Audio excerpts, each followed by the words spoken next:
tugende ku cya kabiri. Twende ku cya pili. Ni urukundo rwitwa filia. Upendo unaitwa filia. PHILIA change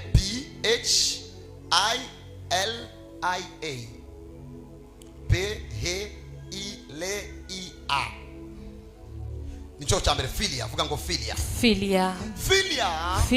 Ni urukundo rw'ubugenzi. Ni upendo wa urafiki. Ni urukundo rwa affection. Ni upendo wa affection. Iyo ruri mu rugo, nyakati uko mndoa, sio mbaya.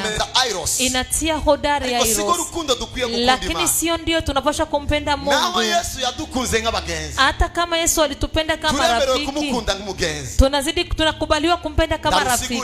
Ni tafsiri sasa. Urukundo hagati ya Blaise na Bertrand par exemple. Ni upendo kati ya Blaise na Bertrand kwa mfano. Kosa wa Bertrand. Niko salama. Nakupenda. Na mimi nakupenda sana wangu. Lakini pakiwa ka utafauti, siwezi kuandikia. Na wewe usiniandikie. Ni upendo wa kweli. Lakini ni filia.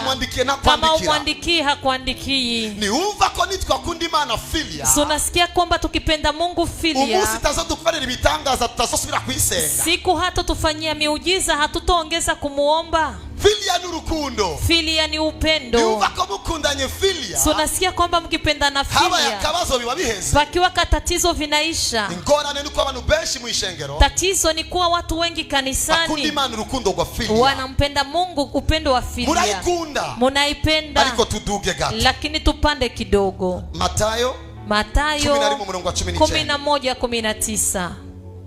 Urukundo dukunda abagenzi ni gwiza. Upendo tunapenda marafiki ni mzuri. Ariko abakristo dukwiye urukundo rurenze ngaho. Lakini wakristo tunastahili upendo zaidi ya hapo. Umwana w'umuntu yaje ajya anywa baravuga bati nguyu mukuzi winda n'umunoho wa vino, inshuti y'abatoza kori n'abanyavyaha, kandi ubwenge burangwa no ko bugororose n'ibikorwa vyabo. Mwana wa Adamu alikuja akila na kunywa, wakasema mlafi huyu na mlevi, rafiki yao watoza ushuru na wenye dhambi, na hekima imejulikana kuwa ina haki kwa kazi yake. Numukunzi wa batoza ko. Ni mpendo wa toza ushuru. Bisigura ngo numukunzi wa bagenzi. Inamaanisha ni mpenzi wa wapenzi. Urukundo si rubi. Uyo upendo si mbaya. Ariko urukundo Yesu yakunza bagenzi. Lakini ni upendo Yesu alipenda rafiki zake. Na ndio ambao tunapendana kati yetu. Ariko nabwo nyene. Lakini nao pia sio wa kweli. Gusa ni urukundo gwiza. Ni mzuri.